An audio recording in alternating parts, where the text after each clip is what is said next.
우리가 사용하고 있는 달력으로는 12월 31일이 한 해의 끝인데 교회는 교회 달력, 교회력을 가지고 있습니다. 교회력으로는 오늘이 성령 강림 후 마지막 제 주일입니다. 그러면서 오늘을 왕국 주일이라고 부릅니다. 왕국은 하나님이 통치하는 하나님의 나라를 말합니다. 성령의 충만함을 입은 교회, 성도들을 통해 복음이 전해졌고 하나님의 나라는 오늘까지 확장되어져 왔습니다. 이 시간 말씀 듣는 성도들의 마음 속에 하나님의 은혜와 평강이 함께 하시기를 주님의 이름으로 축원합니다. 세계 평화를 위한 중보의 기도를 부탁을 드립니다. 프랑스에서, 말리에서, 그리고 시리아에서 종교의 이름으로, 신의 이름으로 테러가 일어났고 많은 사람들이 죽고 다쳤습니다. 이런 끔찍한 일이 멈추어질 수 있도록 기도를 부탁드립니다. 예수님은 금요일 오전 9시 십자가에 못 박혔습니다. 오늘 본문은 예수님이 십자가에 못 박히기 하루 전, 즉 목요일 저녁부터 금요일 새벽까지 있었던 이 긴박했던 상황들을 기록하고 있습니다.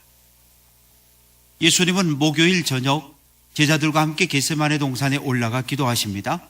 그런데 이 가롯 유다가 대제사장의 지시를 받고 군인들을 몰고 예수를 잡으러 옵니다. 그런데 그들의 손에 등과 횃불 그리고 무기가 들려 있습니다. 예수 단 한 사람을 잡는데 무기가 이렇게 많은 사람이 필요할까요?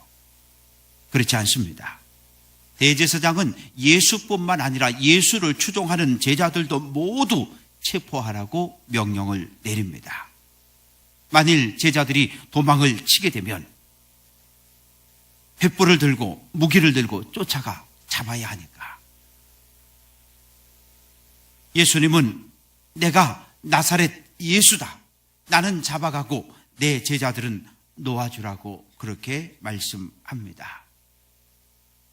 예수님은 안나스의 집으로 끌려갔는데 이 안나스는 가야바의 장인으로 전직 대제사장입니다. 그래서 막강한 영향력과 권력을 가지고 있는 사람이지요.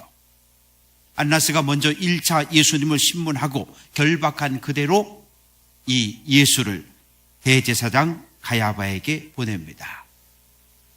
마태복음 27장 1절 새벽에 모든 대제사장과 백성의 장로들이 예수를 죽이려고 함께 의논할세 이렇게 말씀합니다. 여기에서 새벽, 이른 아침을 가리키는 표현입니다. 구체적으로 새벽 3시부터 6시 사이를 말합니다. 가야바는 예수를 죽일 결정을 하기 위해서 산헤드린 공회를 소집합니다. 산헤드린 공회는 우리나라의 국회와 같은 곳으로 이 유대의 최고 입법 기관입니다. 그런데 새벽에 산헤드린 공회를 소집한 것 이거 불법입니다. 왜냐하면 산헤드린 공회는 반드시 낮에만 모일 수 있다고 규정되어져 있기 때문입니다. 예나 지금이나 밤새도록 사람을 신문하는 것 이건 불법이지요. 로마법에 사람의 생명을 다루는 중요한 재판은 낮에 해야 한다 이렇게 규정되어져 있지만 예수님은 적용받지 못했습니다.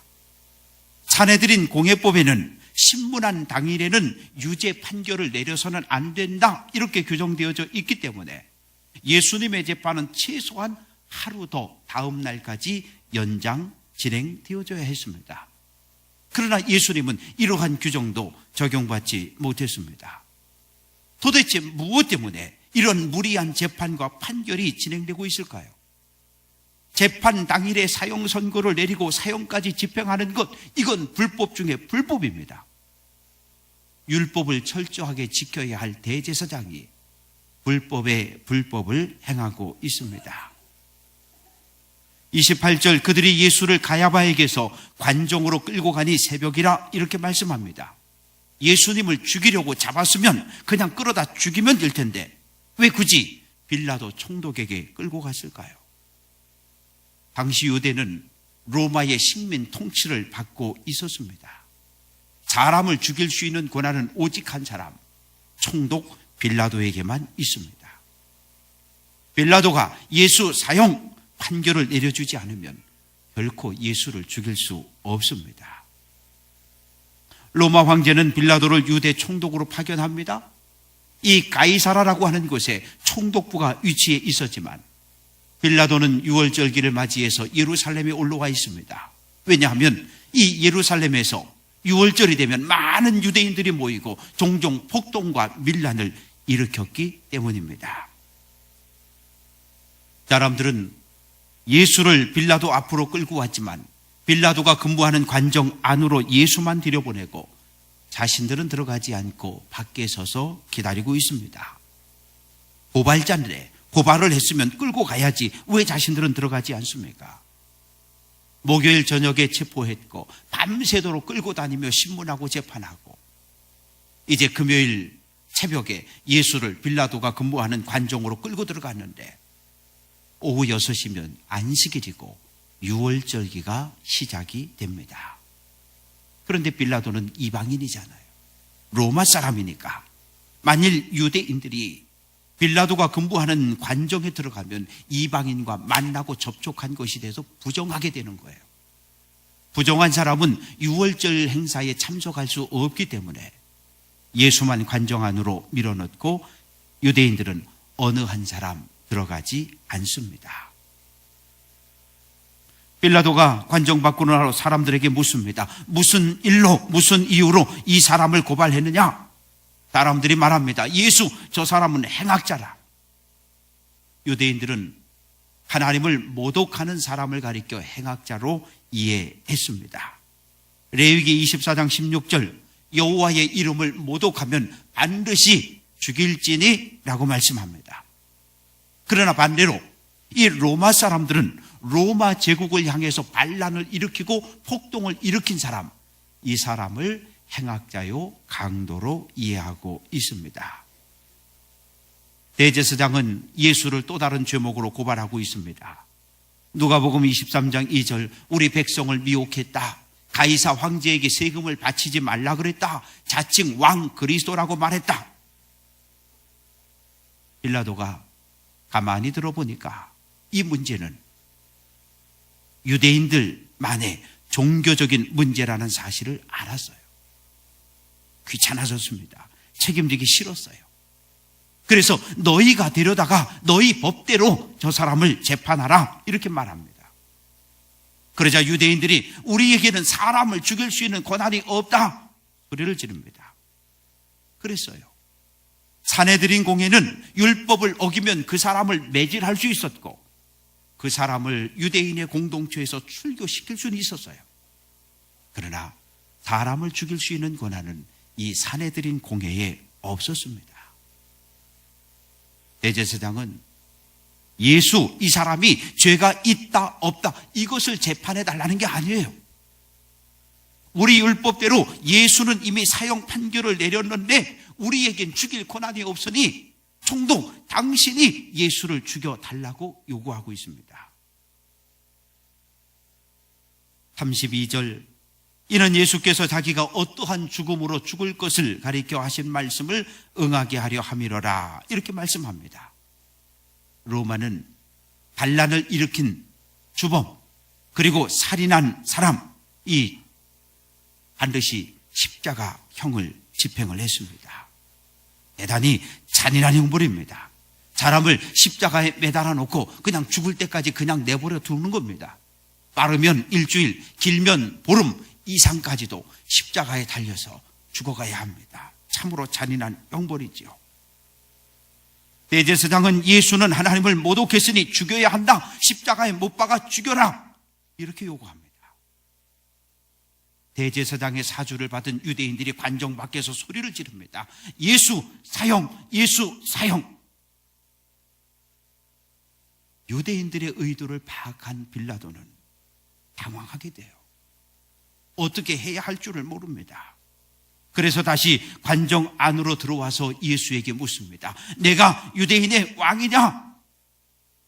예수님이 누군지 모르니까 너라는 표현을 사용을 하고 있습니다. 대제사장이 사람들이 내가 유대인의 왕이라고 너를 고발했는데 그들의 주장이 사실이냐? 너 정말 유대인들을 모아서 군대를 조직하고 반란을 일으켜 로마 제국과 싸우려고 하는 유대인의 왕이냐? 그러면 보통 사람 같으면 아니라고, 나는 절대 그런 사람이 아니라고, 저 밖에 있는 사람들이 나를 지금 모함하는 거라고 이렇게 대답해야 합니다. 그런데 예수님의 대답은 다릅니다. 빌라도야, 내가 나를 왕으로 인정하느냐? 내가 보기에 너는 대제사장이 나에 대해 전해준 이야기를 듣고 너 지금 말하고 있는 거 아니냐? 이렇게 되묻습니다. 빌라도는 깜짝 놀랐어요. 죄수 주제에 죽이고 살릴 수 있는 권한을 가진 총독 앞에서. 그러나 빌라도는 예수 이 사람 보통 사람 아니구나 하는 것을 깨닫습니다. 예수님은 빌라도야, 너 대제사장의 말을 듣고 나에 대해서 말하는 것 같은데 그냥 네가 알아서 스스로 판단해라, 이런 말이죠. 빌라도는 마음이 상했어요. 그래서 조롱하는 말투로 내가 유대인이냐?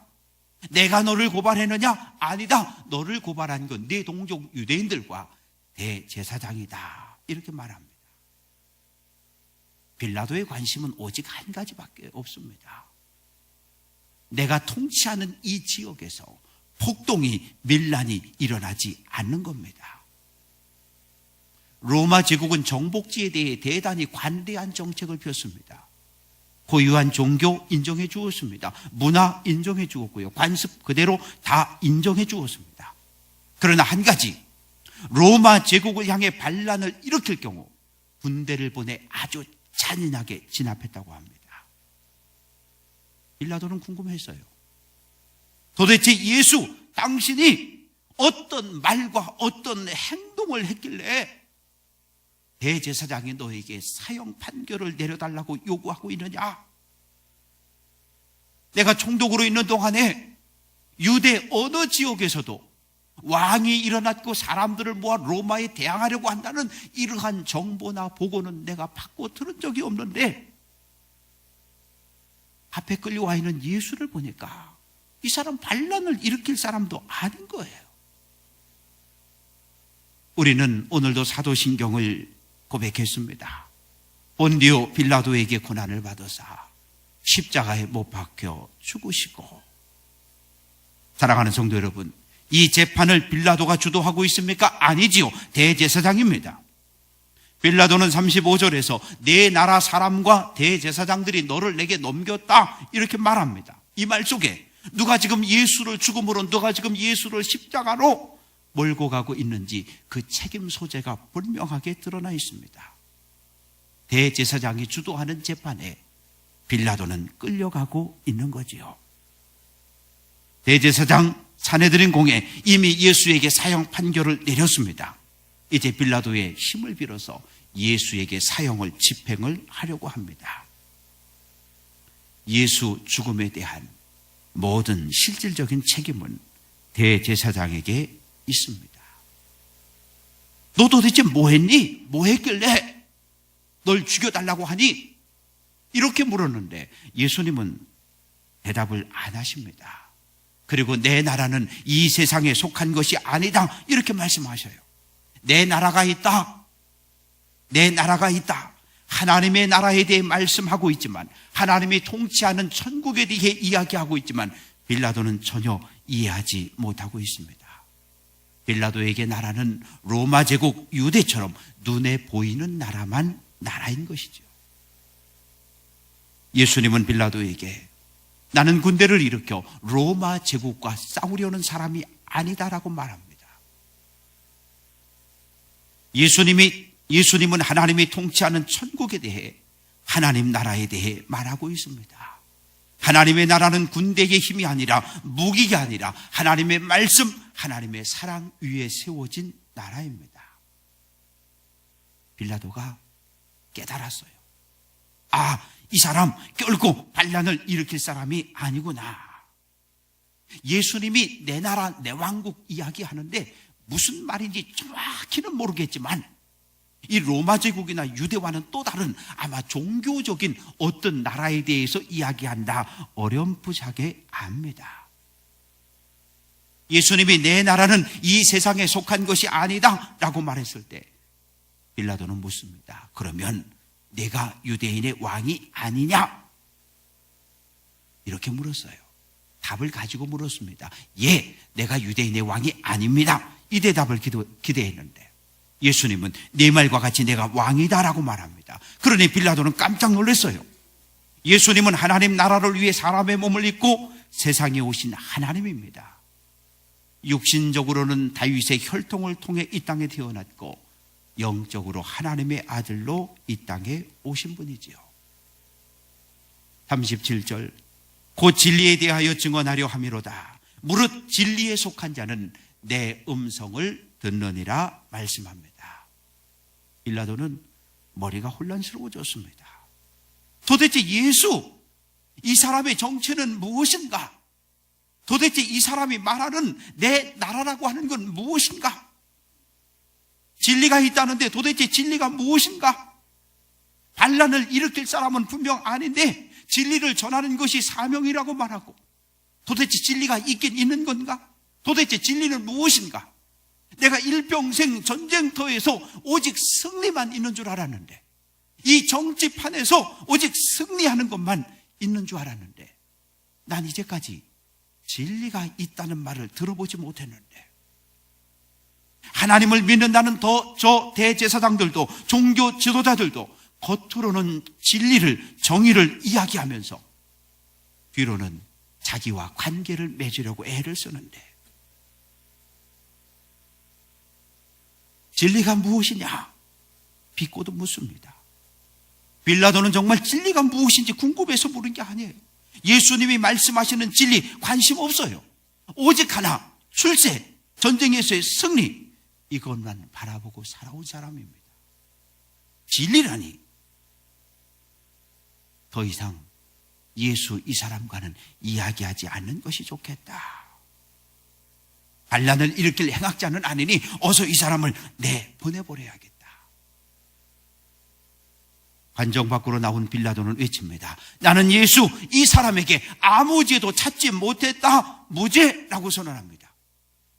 사형 판결을 내릴 만한 그 어떠한 죄도 발견할 수 없었어요. 얼마나 공정한 재판장의 모습을 보이고 있습니까? 내 나라를 이야기하고 내가 왕이다라고 이야기하지만 그건 그저 종교적인 나라에서 종교적인 왕인가 보다 그렇게 이해를 했고 예수를 행악자로 유대인의 왕으로 고발한 대제사장이 잘못했다는 사실도 알았어요. 그래서 빌라도는 자기 소신대로 양심대로 법대로 무죄를 선언합니다.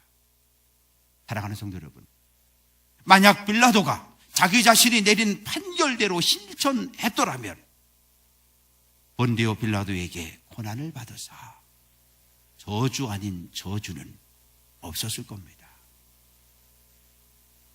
만약 빌라도가 너희는 왜 죄 없는 사람을 고발했느냐 책망하고 예수 석방 명령했더라면 얼마나 좋았을까요? 빌라도는 대제사장과 유대인들의 눈치를 살피기 시작합니다. 내가 통치하는 이 나라에 그래도 종교 지도자들인데 종교 지도자들이 고발을 했는데 예수 이 사람 문제로 인해서 종교 지도자들과 불화하는 것, 갈등을 만드는 것을 원하지 않았어요. 무죄인 줄 알면서 풀어주지 못합니다. 왜요? 정치하는 사람들은 언제나 사람을 표로 봅니다. 혼자 가가지고 이거 해달라고 이야기하면 잘 안 해줘요. 5명 가서 10명, 20명, 100명이 몰려가서 이야기해 보십시오. 무조건 다 해줍니다. 그게 정치예요. 정치는 타협입니다. 빌라도는 대제사장과 유대인들을 향해 타협을 시도하고 있습니다. 이제 6월절 아니냐? 애굽에서 탈출한 기념일 최대의 명절 아니냐? 6월절이 되면 총독이 한 사람의 죄수를 특사로 풀어주는 전례가 있는데 내가 지금 너희가 유대인의 왕으로 고발한 예수, 이 사람을 풀어주겠다. 사랑하는 성도 여러분, 빌라도는 지금 한 입 가지고 두말하고 있습니다. 분명 예수, 이 사람에게 아무 죄도 찾지 못했다 무죄를 선언했는데 예수를 죄인으로 만들고 풀어주겠다는 거예요. 죄가 없는 예수도 풀어주고 유대인의 왕으로 예수를 고발한 대제사장과 유대인들의 마음, 비유도 맞추어주고 꼭 먹고 알 먹겠다는 아주 비열한 정치가의 모습을 보이고 있습니다. 당시 감옥에 바라바라고 하는 사람이 갇혀 있었습니다. 강도입니다. 로마 제국을 향해 반란을 일으켰던 정치범입니다. 유대인들은 예수님을 유대인의 왕, 즉 로마 제국을 향해 반란을 일으킨 주동자로 고발했어요. 메시아로 오신 예수를 죽이고 로마법에 의해 사형 판결을 받은 바라바를 풀어달라고 소리칩니다. 빌라도는 깜짝 놀랐어요. 이 정도 되면 예수, 바라바 둘 중에 한 사람 누구를 풀어줄까? 그러면 예수를 풀어주시오라고 요구할 줄 알았습니다. 요즘 세계 각지에서 IS 그리고 알카에다 이런 조직들이 계속해서 테러를 일삼고 있습니다. 스스로 온몸에 폭탄을 두르고 뻥 터져서 자기만 죽으면 좋은데 수십 수백 명을 죽입니다. 멀쩡히 날아가는 비행기를 쏘아서 수백 명을 죽입니다. 종교적 분쟁, 갈등이 사람의 마음을 얼마나 강팍하게 만드는지 빌라도는 알지 못했어요. 타협이 없어요. 나 죽고 너 죽자고 달려듭니다. 지금 유대인들에게 예수에게 죄가 있느냐 없느냐 그거 관심 없어요. 오직 하나, 예수, 이놈 죽여야 된다는 거예요. 예수 죽이면 된다는 거예요. 그 생각밖에 없습니다. 빌라도는 다시 한번 정치적인 타협을 시도합니다. 예수를 데려다 채찍질하라고 명령합니다. 죄 없다고 판결하고 채찍질하라고 명령합니다. 마가복음 10장 34절, 그들은 능욕하며 침뱉으며 채찍질하고 죽일 것이나 그는 3일 만에 살아나리라 하시니라. 십자가형을 선고받으며 일단 채찍질을 합니다. 그런데 이 채찍은 이 가죽 끈 끝에 이 나부로 이 쇳덩이를 갖다 거기다 박아놨어요.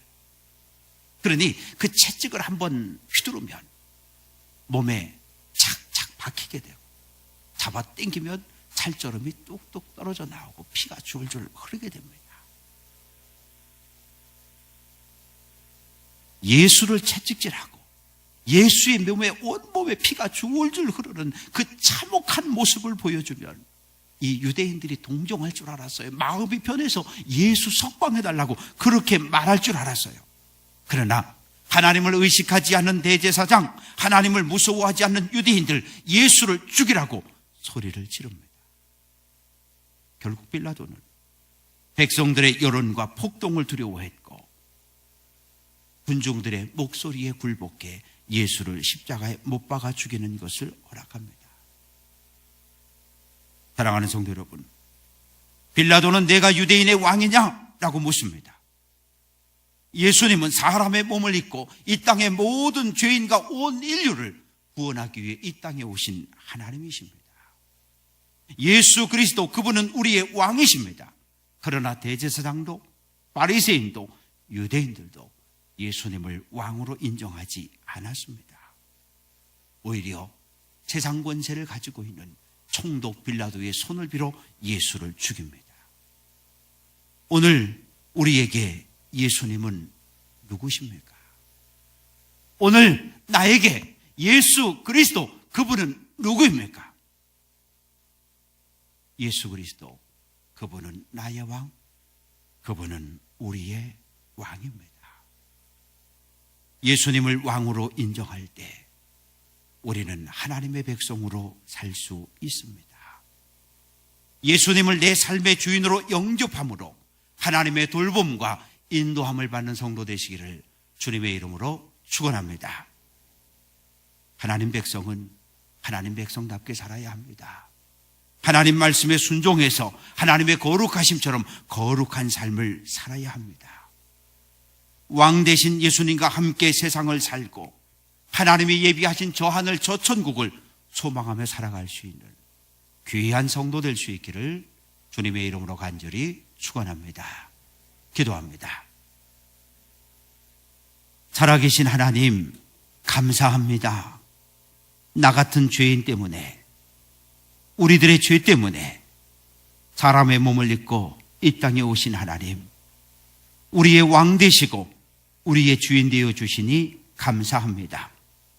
하나님 백성답게 살게 하옵소서. 하나님, 내가 거룩하니 너희도 거룩하라고 말씀하십니다. 어두운 세상, 죄악된 세상에서 하나님 말씀에 순종함으로 하나님 백성다운 삶으로 이 어두운 세상을 변화시켜 갈 수 있는 그리스도의 빛이 되게 하시고 그리스도의 향기를 드러낼 수 있는 귀한 성도들 되게 해 주옵소서. 하나님, 믿음의 선배들의 헌신과 순교 피와 땀으로 오늘까지 주님의 몸된 교회가 부흥하고 자라오게 하신 것 감사합니다. 오늘 이 시대 선택받은 예수 믿고 구원받은 나를 통해 이 땅에 하나님의 나라가, 이 땅의 복음이 확산되는 역사가 있게 해 주옵소서. 우리의 왕 되신 예수 그리스도의 이름으로 기도합니다. 아멘.